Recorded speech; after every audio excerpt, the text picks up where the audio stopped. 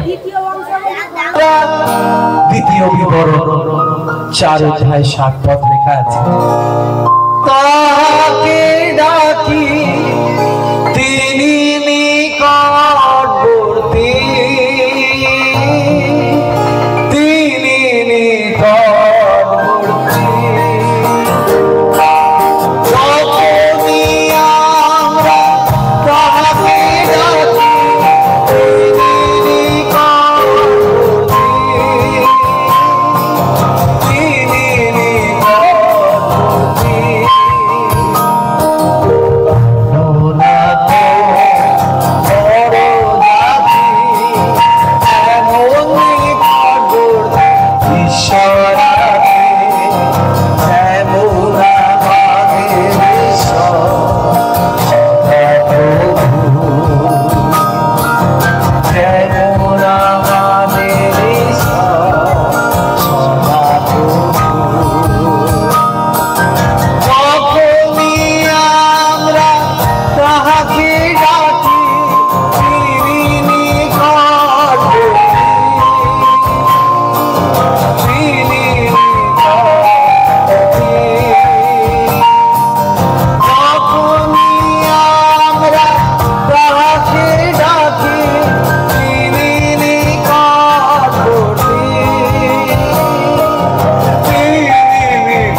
Hallelujah.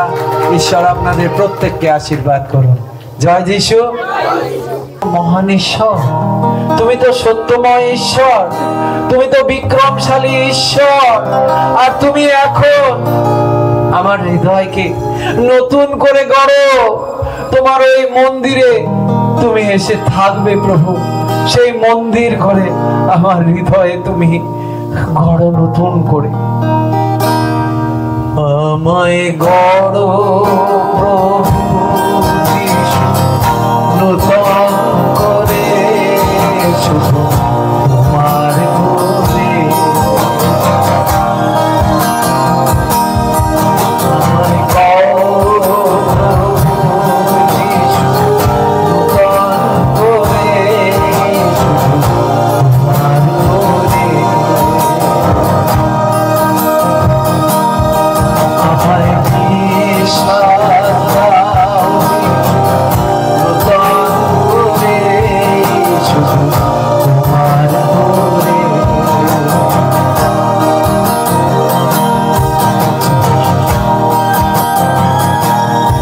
আমায় গড়ো প্রভু যিশু নতুন করে, শুধু তোমার করে। আমায় বিশ্বাস দাও যিশু নতুন করে, শুধু তোমার করে।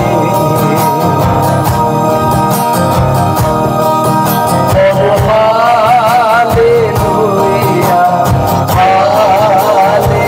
হালেলুয়া, হালেলুয়া, বলো হালেলুয়া, হালেলুয়া,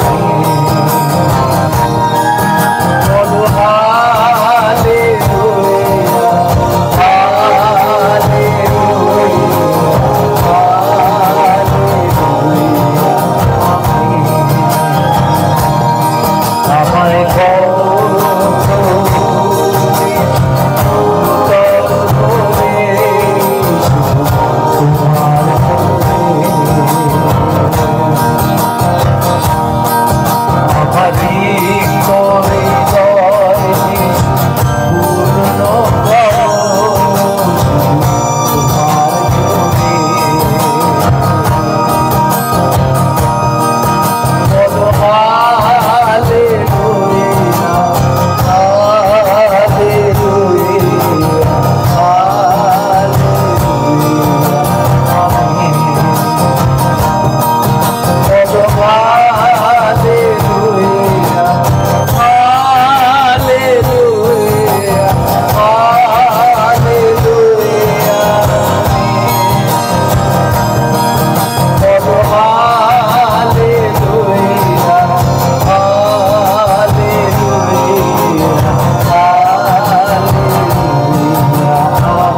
এটা হলো একটা প্রার্থনা সঙ্গীত।